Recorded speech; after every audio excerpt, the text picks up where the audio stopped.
Olá, pessoal! Sejam bem-vindos! Sabe quando você abre o YouTube ou a loja de aplicativos do celular e parece que a plataforma leu seus pensamentos? Que ela sabe exatamente o que você quer assistir ou o que você está precisando instalar? Bom, isso não é mágica, né? Por trás dessa experiência, que parece quase uma intuição, existe uma área simplesmente fascinante da engenharia e da ciência da computação. E hoje a gente vai mergulhar fundo nisso. Vamos desmistificar a arquitetura e os algoritmos que fazem os sistemas de recomendação modernos funcionarem. E para a gente ter uma ideia do impacto real disso, olhem esse número.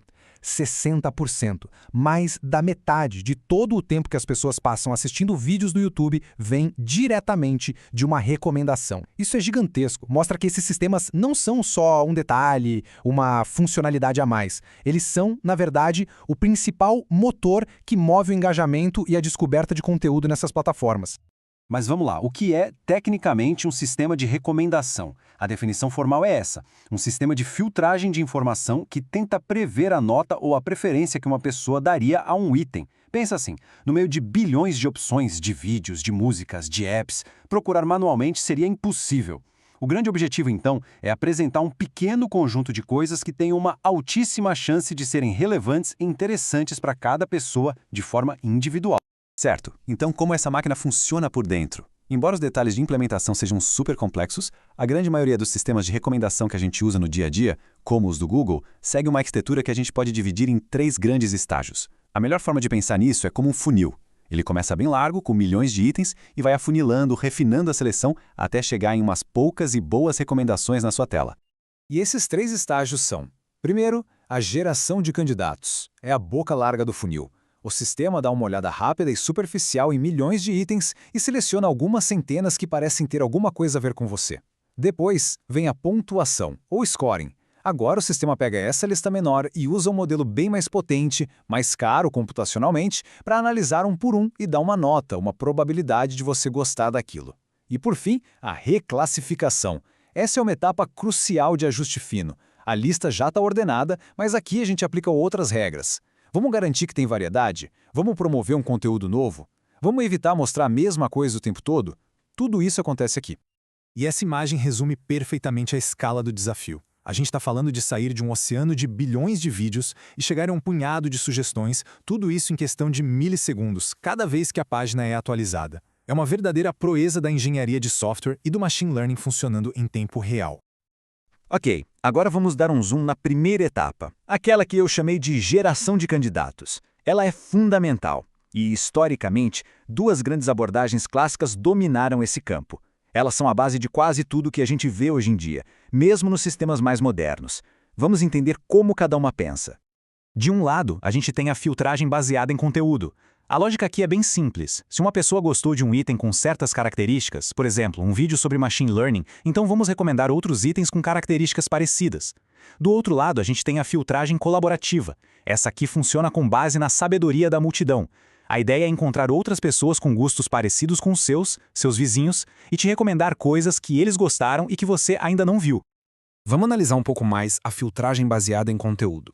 A grande vantagem dela é que ela não precisa de dados de outras pessoas para funcionar, o que é ótimo para recomendar coisas muito específicas, de nicho. O problema, a grande desvantagem, é que a qualidade da recomendação depende totalmente da qualidade das características que a gente extrai dos itens. E pior, ela tende a te prender numa bolha, sabe? Ela é ótima em te dar mais do mesmo, mas péssima em te ajudar a descobrir interesses completamente novos. E a filtragem colaborativa? Bom, a maior virtude dela é exatamente o que falta na outra: a capacidade de criar serendipidade.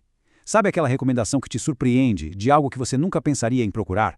É a filtragem colaborativa que faz isso. Ela aprende sozinha as características importantes.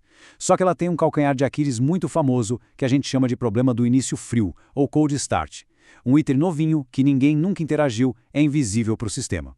O mesmo vale para uma pessoa nova na plataforma, sem histórico, sem recomendação.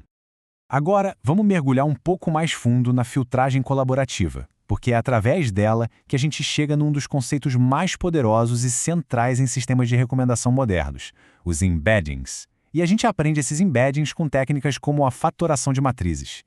Tá, mas o que diabos é um embedding? Pensem nele como uma forma de traduzir coisas do nosso mundo, como um vídeo, uma música ou uma pessoa, para a linguagem que o computador entende, que é a linguagem dos números. É como criar um grande mapa de gostos. Nesse mapa, cada item e cada pessoa ganham um endereço, uma coordenada. E a regra é simples. Coisas parecidas ficam perto umas das outras. A distância nesse mapa significa similaridade. E o mais genial é que o sistema aprende a criar esse mapa sozinho, sem que a gente precise dizer para ele o que cada rua ou bairro significa. Analisando milhões de interações, o modelo descobre que pessoas que gostam de Star Wars e Blade Runner também costumam gostar de outros filmes que têm uma característica em comum, uma vibe parecida. O modelo não sabe o nome dessa característica, ele não sabe que é ficção científica distópica, mas ele aprende a representá-la com números. E essa citação resume a beleza matemática por trás disso. Ela está dizendo o seguinte: o modelo parte do princípio de que os nossos gostos não são totalmente aleatórios. Existe uma estrutura escondida, uma lógica por trás das nossas preferências.